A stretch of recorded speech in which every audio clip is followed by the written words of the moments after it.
അശ്ലീല സിനിമകളിൽ അഭിനയിച്ച് പണം സമ്പാദിക്കുന്നു എന്ന പരാതിയിലെടുത്ത കേസിൽ തുടർ നടപടികൾ ഹൈക്കോടതി റദ്ദാക്കിയിരിക്കുന്നു. ജസ്റ്റിസ് വി ജി അരുൺ അധ്യക്ഷനായ സിംഗിൾ ബെഞ്ചാണ് ഇപ്പോൾ ഒരു ഇടക്കാല ഉത്തരവിട്ടിരിക്കുന്നത്. ആ കേസിലെ എഫ്ഐആറിലെ എല്ലാ നടപടികളും ഇടക്കാല ഉത്തരവിലൂടെ ഹൈക്കോടതി തടയുകയും ചെയ്തിരിക്കുന്നു. ഒപ്പം തന്നെ എറണാകുളം CJM കോടതിയോട് കോടതി റിപ്പോർട്ട് ആവശ്യപ്പെട്ടിരിക്കുകയാണ്. ഏറ്റവും പ്രധാനമായി ഈ കേസിൽ ഇതുമായി ബന്ധപ്പെട്ടുള്ള ഹർജിയിൽ ശ്വേതാ മേനോൻ ഹൈക്കോടതിയിൽ വാദിച്ചത് തന്നെ CJM കോടതിയുടെ നടപടി അങ്ങേയറ്റം അപലപനീയമാണ്. അതായത് തുടർ നടപടികൾ സ്വീകരിക്കുമ്പോൾ പാലിക്കേണ്ട ഏറ്റവും മിനിമലായിട്ടുള്ള നടപടിക്രമങ്ങൾ CJM കോടതി പാലിച്ചിട്ടില്ല. ഈ കേസ് ആ നടപടികൾ പാലിക്കാതെയാണ് പോലീസിന് കൈമാറുകയും ചെയ്തത്. അതിലാണ് ഇപ്പോൾ FIR എടുത്തിരിക്കുന്നത്. അതുകൊണ്ട് FIR റദ്ദാക്കണം, കേസ് എടുത്ത നടപടി തന്നെ റദ്ദാക്കണം, തുടർ നടപടികൾ റദ്ദാക്കണം എന്നുള്ളതായിരുന്നു ശ്വേതാ മേനോന്റെ ഹർജിയിൽ ഏറ്റവും പ്രധാനപ്പെട്ട ആവശ്യങ്ങൾ. അതിനോട് ഉപോത്പലകമായി ചില കാര്യങ്ങൾ കൂടി ശ്വേതാ മേനോൻ കോടതിയുടെ മുമ്പിൽ വെച്ചു. ആ ആവശ്യങ്ങൾ കൂടി അംഗീകരിച്ചുകൊണ്ടാണ്, അല്ലെങ്കിൽ ആ ഹർജിയിൽ ഉന്നയിച്ചിരിക്കുന്ന വാദങ്ങൾ കൂടി അംഗീകരിച്ചുകൊണ്ടാണ് ഇപ്പോൾ ഹൈക്കോടതിയുടെ നിരീക്ഷണം വന്നിരിക്കുന്നത്. സുപ്രധാനമായ നിരീക്ഷണം, ഈ കേസിലെ തുടർ നടപടികൾ സ്വീകരിക്കുന്നതിന് മുമ്പ് അല്ലെങ്കിൽ പോലീസിന് ഈ കേസ് കൈമാറുന്നതിന് മുമ്പ് എന്തൊക്കെ നടപടികളാണ് സ്വീകരിച്ചിട്ടുള്ളത് എന്നതുൾപ്പെടെയുള്ള വിശദാംശങ്ങൾ CJM കോടതി ഒരു റിപ്പോർട്ടായി തന്നെ ഹൈക്കോടതിയിൽ സമർപ്പിക്കണം. ഒപ്പം തന്നെ പോലീസിനോടും പരാതിക്കാരനോടും കോടതി വിശദാംശങ്ങൾ തേടിക്കൊണ്ടുള്ള ഒരു നോട്ടീസും അയച്ചിരിക്കുന്നു. ഏറ്റവും പ്രധാനമായി ശ്വേതാ മേനോൻ വാദിച്ചത് അമ്മയുടെ തെരഞ്ഞെടുപ്പുമായി ബന്ധപ്പെട്ട് ഏറെക്കുറെ അവർ ഒരു പ്രസിഡന്റ് ആവാൻ ചരിത്രത്തിൽ തന്നെ അഭിനേതാക്കളുടെ സംഘടനയിൽ ഒരു ചരിത്രപരമായ നിയോഗം എന്നുള്ള നിലയ്ക്ക് ശ്വേതാ മേനോൻ അമ്മയുടെ അധ്യക്ഷ സ്ഥാനത്തേക്ക് വരാനിരിക്കുകയാണ്. ആ ഘട്ടത്തിലാണ് ഇപ്പോൾ ഒരു പരാതി വന്നിരിക്കുന്നത്. ഇതോട് ചേർത്ത് വായിക്കേണ്ട ചില കാര്യങ്ങളുണ്ട്.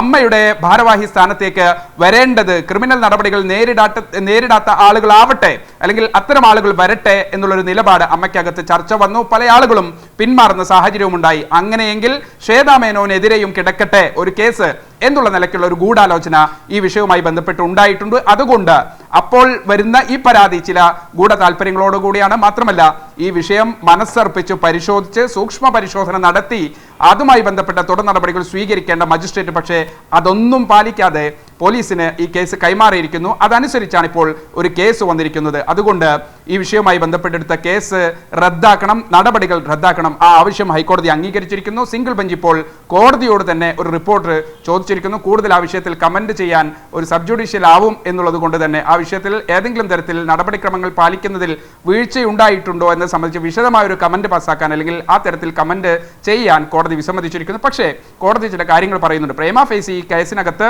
ഈ വിഷയവുമായി ബന്ധപ്പെട്ടെടുത്ത നടപടിക്രമങ്ങളിൽ ചില വീഴ്ചയുണ്ടായിട്ടുണ്ട് എന്ന് കോടതിക്ക് ബോധ്യപ്പെടുന്നതിന്റെ കൂടി അടിസ്ഥാനത്തിലാണ് ഇപ്പോൾ ഒരു ഇടക്കാല ഉത്തരവ്. പ്രത്യേകിച്ച് 15-ാം തീയതി അമ്മയുടെ തെരഞ്ഞെടുപ്പ് വരാൻ പോവുകയാണ്. ആ ഒരു സാഹചര്യം കൂടി കോടതിക്ക് മുമ്പിലുണ്ട്.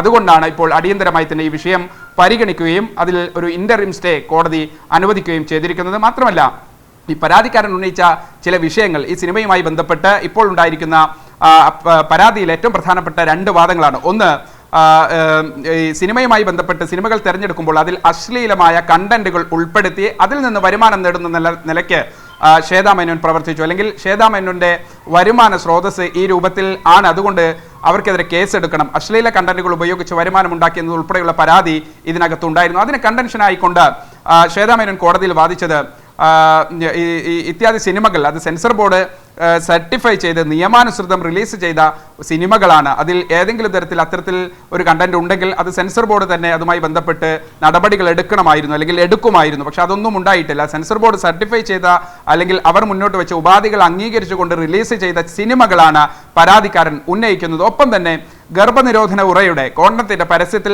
അഭിനയിച്ചതും സമാനമായ രീതിയിൽ പരാതിക്കാരൻ ഉന്നയിച്ചിരുന്നു. പക്ഷെ അതും നിയമാനുസൃതമായി അനുമതി നേടിയ ശേഷമാണ് അത് ചിത്രീകരിച്ചിരിക്കുന്നത്. അത് ഇപ്പോഴും പൊതുമണ്ഡലത്തിൽ ലഭ്യമാണ്. ആ നിലയ്ക്ക് പരാതിക്കാരൻ ഉന്നയിക്കുന്ന പരാതികളിൽ വാസ്തവമില്ല, അടിസ്ഥാനരഹിതമായ പരാതികളാണ് ഉന്നയിക്കുന്നത് എന്നതുൾപ്പെടെയുള്ള വാദങ്ങൾ എന്തായാലും മുന്നോട്ട് വെച്ചു. എന്തായാലും പ്രാഥമികമായി ഇതിൽ ചില വീഴ്ചകൾ ഉണ്ടായിട്ടുണ്ട് എന്നുള്ള വാദം കോടതി അംഗീകരിച്ചിരിക്കുന്നു. അതുകൊണ്ടാണ് ഇപ്പോൾ ഹൈക്കോടതി ഈ വിഷയത്തിൽ ഒരു ഇടക്കാല സ്റ്റേ അനുവദിച്ചിരിക്കുന്നത്. തുടർ നടപടികൾ ഹൈക്കോടതി റദ്ദാക്കിയിരിക്കുന്നു. ഒപ്പം തന്നെ 3 കാര്യങ്ങൾ. ഒന്ന്, മജിസ്ട്രേറ്റ് കോടതി കൃത്യമായി തന്നെ ഈ വിഷയത്തിൽ പോലീസിന് കേസ് കൈമാറുന്നതിന് മുമ്പ് സ്വീകരിച്ച നടപടിക്രമങ്ങൾ ഒരു റിപ്പോർട്ടായി തന്നെ കോടതിയിൽ വിശദീകരിക്കണം. 2, പോലീസും അതോടൊപ്പം തന്നെ ഹർജിക്കാരനും അല്ലെങ്കിൽ ഈ ശ്വേതാ മേനോനെതിരെ പരാതി കൊടുത്ത പരാതിക്കാരനും 2 പേരും ഈ വിഷയവുമായി ബന്ധപ്പെട്ട് അവർക്ക് കോടതി നോട്ടീസ് അയച്ചിട്ടുണ്ട്. അവരും ഇതുമായി ബന്ധപ്പെട്ട വിശദാംശങ്ങൾ കോടതിയിൽ നൽകണം.